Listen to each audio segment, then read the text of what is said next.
Hey there, friends. Coach Lisa here with morethanabody.com. I'm coming to you today from a very weird location. As you can see, I am sitting in a hotel room. My hubby had some work travel to do.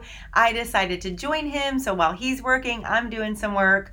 Thus the weird background. So I didn't want all of this, though, to stop me from coming to you today with a very important topic that you need to know about. And here it is. Exercise is not a weight loss tool.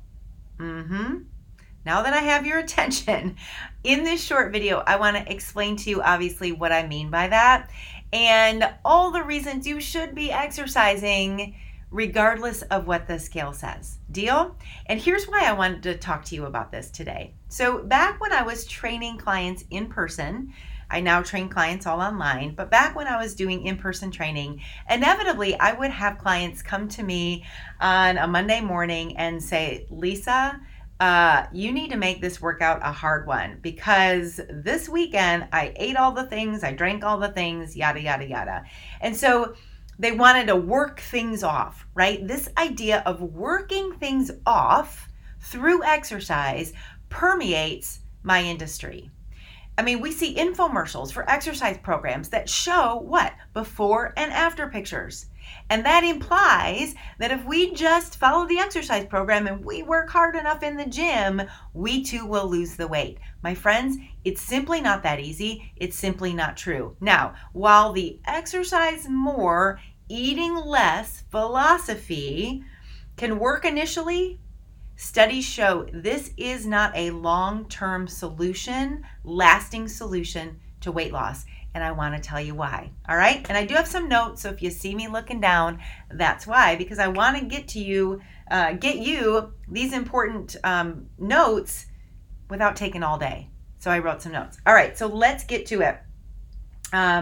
For starters, this is why, number one reason why exercise is not a weight loss tool long term. For starters, exercise, guess what? Makes us hungrier. You probably know that from experience. All of a sudden we're hungrier. So our hunger hormones kick in when we are regular exercisers. Calories out, our body's like, send us some calories in. It's just how our bodies work. Now, research does show that regular exercisers tend to make healthier eating choices and have healthier eating habits, but the calories in what studies show are typically a little bit more than the non-exercisers. Okay, and here's what other studies show. Exercisers tend to indulge a little bit more or have that little treat a little bit more easily. All that to say that the end result of all of this, the net result, is not weight loss, okay? At best, we're maintaining our weight because we're hungrier when we exercise. Reason two why exercise is not a weight loss tool is what happens to our metabolism. So again, like I said earlier, the calories out and calories in balance will help us initially with some weight loss. So if we're exercising more and eating less, we're going to see the scale go down initially. But if we stay in that chronic pattern and it's not well balanced, it's a little off balance, a little more exercise, a little less food, eventually, just to protect us, our bodies are going to down-regulate our metabolism, okay? So now what do we have? We are hungrier because we're exercising, but our metabolism has down-regulate. Not a good recipe for long-term weight loss. So that's reason number two. Reason number three why exercise is not a weight loss tool, and I want to specifically talk about maybe some chronic cardio exercise patterns, is because of overtraining. And I see it all the time, right? So generally, when somebody wants to use exercise for weight loss, they're going to look for an exercise that burns a lot of calories in a short amount of time. In comes cardio, right? So you see people in the gym on the cardio machines, 45 minutes, an hour on the elliptical, going at it. I'm not poo-pooing all of that kind of exercise. I'm just saying that that is not a method for long-term weight loss. I'm going to tell you in a minute all the benefits for exercise and how much you should be doing, but that is not a weight loss tool And here's why. If that's your mode of exercise in the name of weight loss, doing this chronic cardio pattern day in and day out, working hard on the cardio machine or out for a run day in and day out, that's going to affect you at a hormonal level. Eventually that's going to catch up to you. So you're going to dysregulate some of the hormones that are required for weight loss to occur. So you're actually hurting yourself because of this hormonal response. So if you're exercising chronically to lose weight, you're actually affecting the hormones that will help you lose weight. Did I lose you? Are you still with me? You get it. You're smart. So specifically, you're going to downregulate perhaps thyroid, adrenals, your sex hormones, progesterone, testosterone, estrogen. Those are all needed in the right amount at the right time. You're also going to upregulate cortisol, the stress hormone. Too much of that in your body will say, we're hanging on to every ounce of body fat because we are under stress and we need that body fat for emergencies. So again, we need to not use especially chronic cardio type exercise patterns in the name of weight loss. All right. Now you might be thinking, Lisa, I'm confused though. I have this app on my phone that tells me if I exercise this amount, these many numbers, and if I eat these many numbers, then I'm going to lose X amount of weight. And the app tells me that. So I don't get it. This is, I don't understand, Lisa. So again, I've said it a couple of times already. This will help you lose weight initially in the short term. If you have a calorie deficit in the short term, you are going to drop some weight. But chronically eating less, exercising more, having that out of balance is not going to lead to lasting weight loss for all the reasons that I just said. Plus, those numbers that we track in the app, they're not always accurate because you and I metabolize calories very differently based on a number of things. So the calorie itself, the what that calorie is made up of, we're going to metabolize that a little bit differently, and we're going to store or use that calorie a little bit differently. And our gut microbiome will determine how we either store that calorie or use that calorie. So that side of the equation is not all accurate all the time. And then the calorie outside of the equation is rarely accurate because you and I use calories and burn calories, I should say, very differently. Based on our age, our gender, how well we slept the night before, what our stress level is. So just because the machine at the gym, you put your hands on that machine at the gym and it says, oh, you're burning this amount of calories, and you put that in your app and you think that's accurate, it's probably not. So while apps like that can give you a good awareness of kind of general numbers, how many calories you eat, how many calories you burn, the math just doesn't add up the way we want it to. And I know it's frustrating.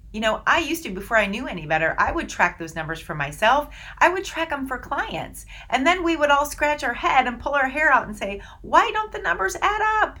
Like I'm supposed to be losing this much weight and I'm not. It's because the numbers, it's hard to track them accurately. So, all that to say, we need to stop exercising to track the numbers and in the name of weight loss, and instead exercise for health gains.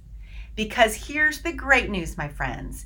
If we are metabolically and hormonally healthy from the inside, our bodies will find and maintain a healthy weight for us at this stage of life or whatever stage of life that you're at.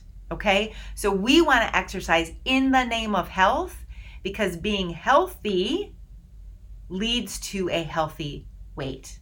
You with me? So let me tell you, let's talk about all the health reasons why you should be exercising regardless of if the scale is moving or not. First thing is improved mood and reduced symptoms of anxiety and stress for a couple different reasons. We release endorphins. Those are feel-good chemicals. You know it. If you've ever maybe gone for a run and you have like runner's high, that's endorphin. So it gives you a boost of mood. It helps you feel good, takes your mind off things, helps you cope, helps you problem solve. So increased mood and just eases like symptoms of stress and anxiety. Second reason why you want to exercise, brain health for our brain. So exercise is shown to improve cognitive function. So creativity, like I said, problem solving, what else? Focus, concentration. In addition to that, regular exercise is shown to reduce dementia risk. So that's pretty exciting. So a couple of different reasons why exercise helps with brain health.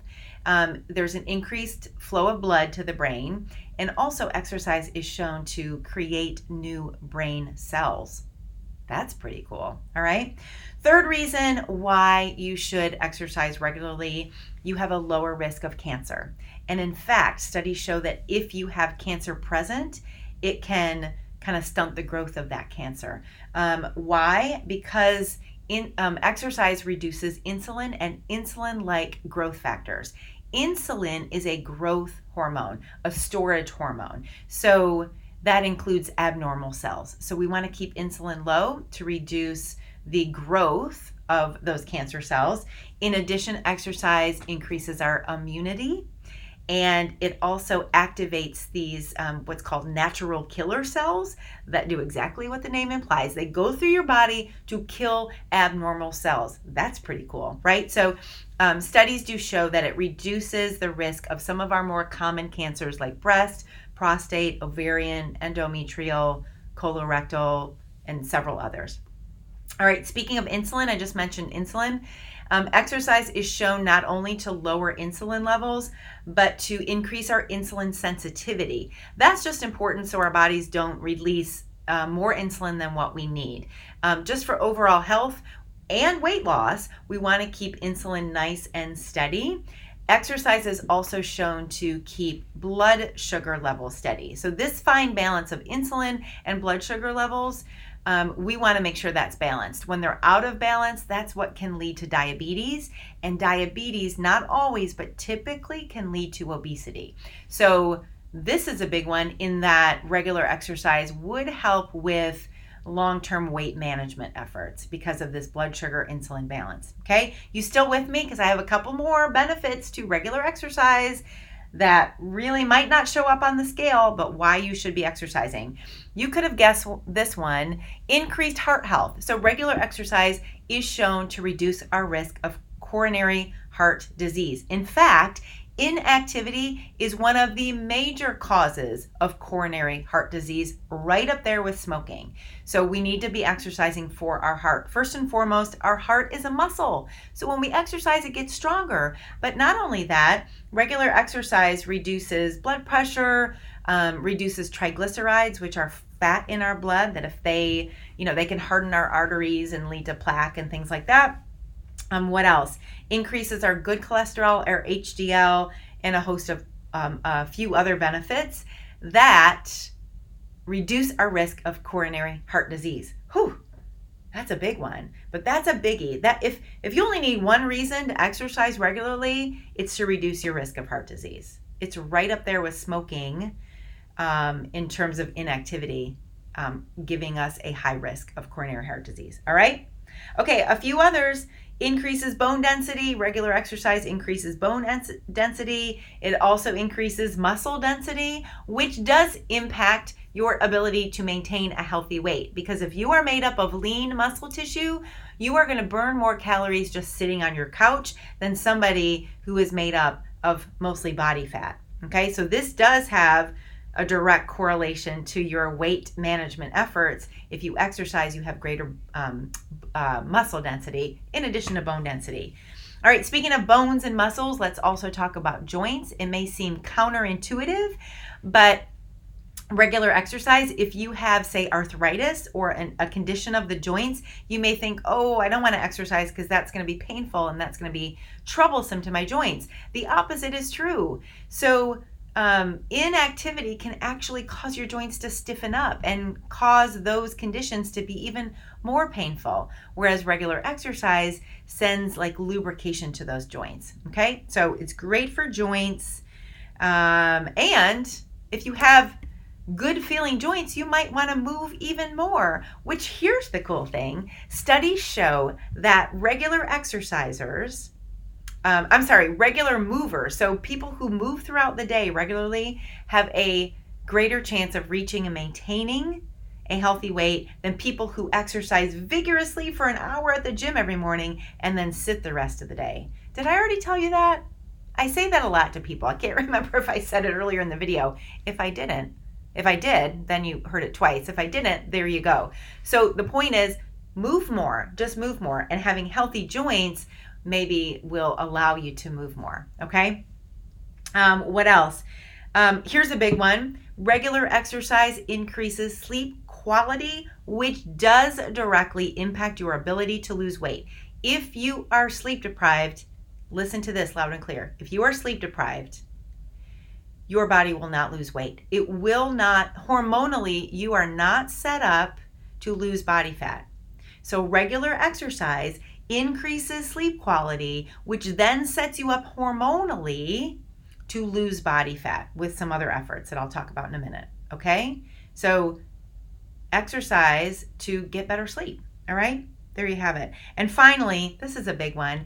Regular exercise is actually shown to have anti-aging effects. And here's why. Let me get sciencey for just a second. So it changes our rate of aging at a cellular level. Pretty cool stuff, because at the end of every one of our chromosomes, we have a little cap called a telomere. And so as we age naturally, this telomere starts to fray and get shorter.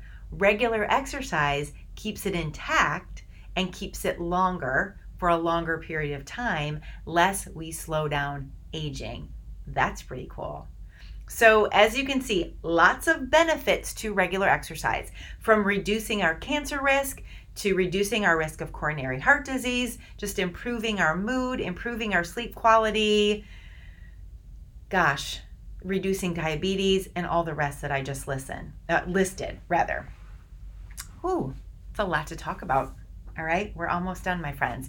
Right now, you should be thinking, okay, Lisa, you told me not to exercise too much in the name of weight loss, but you told me all these benefits of exercising. So how do I balance that? Like, how much exercise should I be doing for my overall health? That I don't stress my body too much, but that I'm doing it to get all these health benefits.